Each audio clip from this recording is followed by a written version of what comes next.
ಚಿತ್ರದುರ್ಗದಲ್ಲಿ ಭೀಕರ ಬಸ್ ಅಪಘಾತ ಪ್ರಕರಣಕ್ಕೆ ಸಂಬಂಧಪಟ್ಟಂತೆ ಹಾಸನ ಮೂಲದ ಇಬ್ಬರು ಯುವತಿಯರು ಕೂಡ ಕಣ್ಮರೆಯಾಗಿದ್ದಾರೆ ಅನ್ನುವಂತಹ ಮಾಹಿತಿ ಸಿಗ್ತಾ ಇದೆ. ಚಿತ್ರದುರ್ಗದಲ್ಲಿ ಭೀಕರ ಬಸ್ ದುರಂತ ಪ್ರಕರಣಕ್ಕೆ ಸಂಬಂಧಪಟ್ಟಂತೆ ಚನ್ನರಾಯಪಟ್ಟಣ ತಾಲೂಕಿನ ನವ್ಯ ಮತ್ತು ಮಾನಸ ಇವರಿಬ್ಬರು ಹಾಸನ ಮೂಲದವರು ಇಬ್ಬರು ಯುವತಿಯರು ಕೂಡ ಕಣ್ಮರೆಯಾಗಿದ್ದಾರೆ ಅನ್ನುವಂತಹ ಡೀಟೇಲ್ಸ್ ಲಭ್ಯವಾಗ್ತಾ ಇದೆ.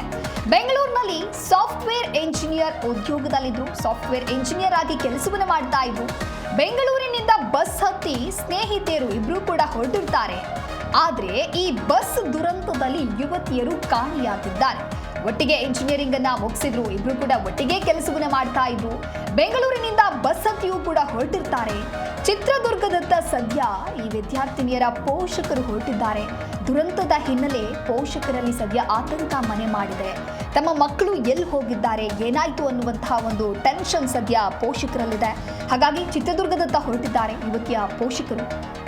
ಇನ್ನು ಮಲೆನಾಡು ಇಂಜಿನಿಯರಿಂಗ್ ಕಾಲೇಜು ವಿದ್ಯಾರ್ಥಿನಿಯರು, ಅಂದರೆ ಹಾಸನದ ಮಲೆನಾಡು ಇಂಜಿನಿಯರಿಂಗ್ ಕಾಲೇಜಿನಲ್ಲಿ ಇಂಜಿನಿಯರಿಂಗ್ ಅನ್ನು ಕೂಡ ಇವರು ಮುಗಿಸಿರ್ತಾರೆ. ಅದಾದ ನಂತರದಲ್ಲಿ ಇಂಜಿನಿಯರ್ ಹುದ್ದೆಯಲ್ಲಿರ್ತಾರೆ, ಉದ್ಯೋಗದಲ್ಲಿ ಇರ್ತಾರೆ. ಇಬ್ಬರೂ ಕೂಡ ಗೆಳತಿಯರಾಗಿರೋದ್ರಿಂದ ಎಲ್ಲೊಂದು ಟ್ರಿಪ್ ಪ್ಲಾನ್ ಮಾಡಿರಬಹುದು ಅಥವಾ ಎಲ್ಲಿಗೋ ಹೊರಟಿರಬಹುದು. ಆದರೆ ಸದ್ಯ ಕಣ್ಮರೆಯಾಗಿದ್ದಾರೆ ಅನ್ನುವಂತಹ ಮಾಹಿತಿ ಸಿಗ್ತಾ ಇದೆ.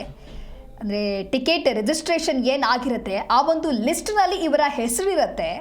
ಆದರೆ ಅವರು ಬಸ್ಸನ್ನು ಹತ್ತಿದ್ರ ಅಥವಾ ಮಾರ್ಗ ಮಧ್ಯದಲ್ಲೇ ಇಳಿದುಕೊಂಡ್ರ, ಬೇರೆ ಏನಾದರೂ ಪ್ಲಾನ್ಸ್ ಶೆಡ್ಯೂಲ್ ಆಗಿತ್ತೋ ಗೊತ್ತಿಲ್ಲ, ಒಟ್ಟಾರೆಯಾಗಿ ಕಣ್ಮರೆಯಾಗುತ್ತಾರೆ. ಅಥವಾ ಆ ಒಂದು ಘಟನಾ ಸ್ಥಳದಲ್ಲಿ ಏನಾದರೂ ಆಯ್ತಾ ಅನ್ನೋದಾಗಿ ಸದ್ಯಕ್ಕಂತೂ ನಿಖರವಾದಂತಹ ಮಾಹಿತಿ ಸಿಗ್ತಾ ಇಲ್ಲ. ಆದರೆ ಪೋಷಕರಿಗೆ ಸಹಜವಾಗಿ ಭಯ ಆಗತ್ತೆ, ಆತಂಕ ಆಗತ್ತೆ. ಬಸ್ನಲ್ಲಿ ಮಕ್ಕಳು ಹೊರಟಿರ್ತಾರೆ, ಟಿಕೆಟ್ ಬುಕ್ಕಿಂಗ್ ಆಗಿದೆ ಅಂತ ಹೇಳಿದ್ರೆ ಏನಾಯಿತು ಅನ್ನುವಂಥ ಭಯದಲ್ಲಿ ಸದ್ಯ ಪೋಷಕರಿದ್ದಾರೆ. ಹಾಗಾಗಿ ಚಿತ್ರದುರ್ಗದತ್ತ ಯುವತಿಯ ಪೋಷಕರು ಕೂಡ ಹೋಗ್ತಾ ಇದ್ದಾರೆ. ಮೊದಲನೆಯ ದೃಶ್ಯದಲ್ಲಿ ಗಮನಿಸ್ತಾ ಇರಬಹುದು, ನಿನ್ನೆ ರಾತ್ರಿ 2 ಗಂಟೆ ಸುಮಾರಿಗೆ ಆದಂತಹ ಭೀಕರ ದುರಂತ ಇದು. ಲಾರಿ ಡಿಕ್ಕಿಯಾದಂತಹ ಸಂದರ್ಭದಲ್ಲಿ ಬಸ್ ಬೆಂಕಿ ಹೊತ್ತಿಕೊಳ್ಳುತ್ತೆ. ಕ್ಷಣ ಮಾತ್ರದಲ್ಲೇ ಧಗಧಗನೆ ಹೊತ್ತಿ ಉರಿಯತ್ತೆ.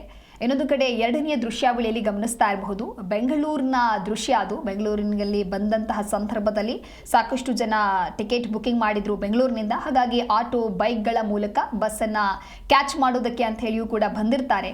ಆ ಸಂದರ್ಭದಲ್ಲಿಯೂ ಕೂಡ ಬೆಂಗಳೂರಿನಿಂದ ಸುಮಾರು 9 ಜನ ಆ ಬಸ್ಸನ್ನು ಹತ್ತಿರ್ತಾರೆ. ಇನ್ನು ಮೂರನೆಯ ದೃಶ್ಯದಲ್ಲಿ ಗಮನಿಸ್ತಾ ಇರಬಹುದು, ಇನ್ನು ಮೃತದೇಹಗಳೆಲ್ಲವೂ ಕೂಡ ಸುಟ್ಟು ಕರಕಲಾಗದೆ.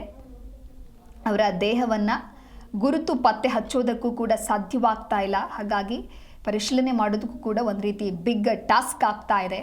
ಬಸ್ ದುರಂತದಲ್ಲಿ ಇನ್ನೂ ಕೆಲವರು ಕಾಣೆಯಾಗಿದ್ದಾರೆ ಅನ್ನುವಂತಹ ಅಪ್ಡೇಟ್ಸ್ ಕೂಡ ಸಿಗ್ತಾ ಇದೆ.